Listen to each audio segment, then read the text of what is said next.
Hello అండి, welcome to my kitchen recipes. ఈరోజు special వచ్చేసి చికెన్ పాట్ బిర్యానీ. ఇది ఎలా తయారు చేయాలో చూపిస్తానండి. ఇంట్లోనే ఈజీగా తయారు చేసుకోవచ్చు. సో ప్రాసెస్లోకి వెళ్ళిపోదాం. ఇక్కడ నేను చికెన్ తీసుకున్నానండి. చికెన్ బాగా వాష్ చేసుకున్నాను. వాష్ చేసుకొని దాంట్లో సాల్ట్ యాడ్ చేసుకుంటున్నాను. తగినంత సాల్ట్ యాడ్ చేసుకోవాలి. దాని తర్వాత పసుపు యాడ్ చేసుకుంటున్నానండి. కారం కూడా యాడ్ చేసేసుకోవాలి. ఒక 2 to 3 టేబుల్ స్పూన్స్ వరకు కారం యాడ్ చేసుకున్నాను. దాని తర్వాత అల్లం వెల్లుల్లి పేస్ట్ 2 టేబుల్ స్పూన్స్, పెరుగు 1 కప్ వరకు యాడ్ చేసుకున్నాను. ఇది ముక్కలన్నిటికీ బాగా పట్టించుకోవాలి. దాని తర్వాత జీలకర్ర పొడి కొంచెం యాడ్ చేసుకున్నానండి, 1 టేబుల్ స్పూను. దాని తర్వాత ధనియాల పొడి ఒక 2 టేబుల్ స్పూన్స్. ఇది చికెన్ మసాలా అండి. దాని తర్వాత టేస్టింగ్ సాల్ట్, ఇదే కావాలంటే స్కిప్ చేసుకోవచ్చు. నేనైతే కొంచెం యాడ్ చేసుకున్నాను. దాని తర్వాత గరం మసాలా కూడా యాడ్ చేసేసుకోవాలి.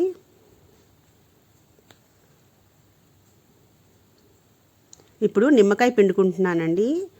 ఒక పెద్ద సైజు లెమన్ స్క్వీజ్ చేసి వేసుకోవాలి. వేసుకున్నాక ఇదంతా మనం బాగా మిక్స్ చేసేసుకోవాలి. ఇది ఉల్లిపాయలండి, ఫ్రైడ్ ఆనియన్స్. దాంతోపాటు కొంచెం ఆయిల్ కూడా యాడ్ చేసుకున్నాను నేను. ఫ్రై చేసిన ఆనియన్స్ ఏదైతే ఉందో దాంతో వచ్చిన ఆయిల్ కూడా యాడ్ చేసుకున్నాను. ఇదంతా బాగా మిక్స్ చేసుకొని ఒక 1 అవర్ పక్కన పెట్టుకోవాలి.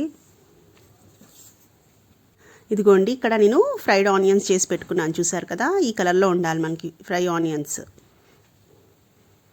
సో ఇక్కడ ఒక పెద్ద గిన్నె పెట్టుకున్నానండి. పెట్టుకొని ఇప్పుడు రైస్ కుక్ చేసుకోవాలి మనం. సో ఇక్కడ నేను చెక్క, లవంగ, యాలకులు, హోల్ గరం మసాలా అంతా యాడ్ చేసుకుంటున్నాను. షాహీ జీరా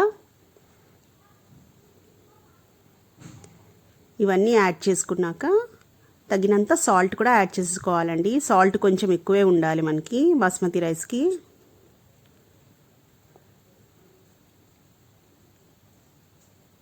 తర్వాత తేజ్పత్తా కూడా యాడ్ చేసుకున్నాను. ఒకసారి మిక్స్ చేసేసుకోవాలి. దాని తర్వాత ఆయిల్ యాడ్ చేసుకోవాలండి. 1 టేబుల్ స్పూన్ ఆయిల్ యాడ్ చేసుకున్నాను నేను. దీంట్లోనే పచ్చిమిరపకాయలు ఇలాగ చీర్చి వేసుకున్నాను. ఒక 4 to 5 వేసుకోవచ్చు. దాని తర్వాత కేవరా వాటర్ యాడ్ చేసుకుంటున్నానండి. 1 టేబుల్ స్పూన్ వరకు కేవరా వాటర్ యాడ్ చేసుకోవాలి. దీనివల్ల మనకి బాగా ఎసెన్స్ ఫ్లేవర్స్ అనేవి బాగా వస్తాయి అన్నమాట. సో ఇక్కడ నేను పాట్ పెట్టుకున్నాను, హండి. దీంట్లోని చికెన్ వేసేసుకుంటున్నాను. చికెన్ వేసుకొని ఒక 10 minutes నేను దీనికి కుక్ చేసుకుంటాను అండి. 10 minutes కుక్ చేసుకోవాలి ఇలాగా. దాని తర్వాత ఉల్లిపాయ ముక్కలు, కొత్తిమీర, ఫ్రైడ్ ఆనియన్స్ అండ్ కొత్తిమీర యాడ్ చేసుకోవాలి.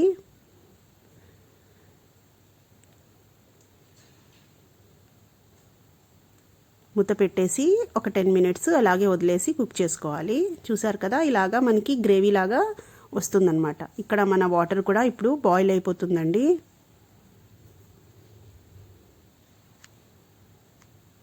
వాటర్ ఇలా బాయిల్ అవుతున్నప్పుడు మనం సోక్ చేసి పెట్టుకున్న బాస్మతి రైస్ కూడా యాడ్ చేసేసుకోవాలి. నేను 1 hour ఇక్కడ నానబెట్టుకున్నాను రైస్. సో ఇప్పుడు ఇది కూడా యాడ్ చేసేసుకోవాలి.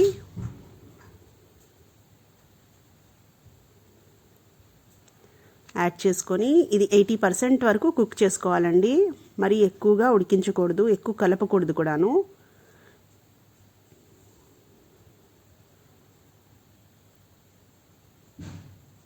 సో ఇప్పుడు వార్చుకుందాం అన్నం.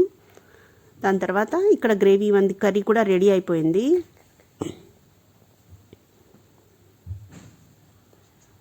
సో దీంట్లో నుంచి నేను కొంచెం గ్రేవీ తీసి పక్కన పెట్టుకుంటున్నాను. ఇప్పుడు ఈ రెడీ అయిన గ్రేవీ పైన మనం ఈ రైస్ అంతా లేయర్స్ లాగా వేసుకోవాలి.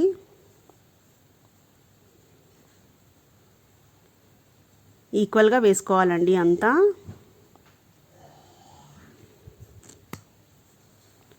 వేసుకొని బాగా స్ప్రెడ్ చేసుకోవాలి. దాని తర్వాత ఈ గ్రేవీ ఉంది కదా, అది కొంచెం స్ప్రెడ్ చేసుకొని మళ్ళీ దాని తర్వాత కొత్తిమీర అండ్ ఫ్రైడ్ ఆనియన్స్ యాడ్ చేసుకోవాలి. ఇంకో లేయర్ వేసుకోవాలి. సేమ్ అలాగే రిపీట్ చేసుకోవాలి. సో ఫైనల్గా ఇలాగ వేసుకున్న తర్వాత కొంచెం కలర్ వేసుకోవాలండి, ఫుడ్ కలర్. వేసుకొని ఘీ యాడ్ చేసుకుంటున్నాను. ఇక్కడ నేను ఒక 3 టేబుల్ స్పూన్స్ ఘీ యాడ్ చేసుకున్నానండి పైనుంచి. లాస్ట్గా గరం మసాలా యాడ్ చేసుకోవాలి. యాడ్ చేసుకొని ఒక 10 మినిట్స్ హై ఫ్లేమ్లో కుక్ చేసుకొని 20 to 25 మినిట్స్ స్లో ఫ్లేమ్లో కుక్ చేసుకోవాలి. ఇది లో ఫ్లేమ్లో. తర్వాత వదిలేయాలండి ఒక 20 మినిట్స్. అలాగే వదిలేస్తే మన బిర్యానీ రెడీ అయిపోతుంది. చూసారు కదా ఎంత ఈజీగా పాట్ బిర్యానీ రెడీ అయిపోయిందో. సో ఇది మీరు తప్పక ట్రై చేయండి. నా వీడియో నచ్చితే లైక్ చేయండి, షేర్ చేయండి, మీ ఫ్రెండ్స్తో నా ఛానల్కి తప్పక సబ్స్క్రైబ్ చేసుకోండి. Thank you for watching. Bye.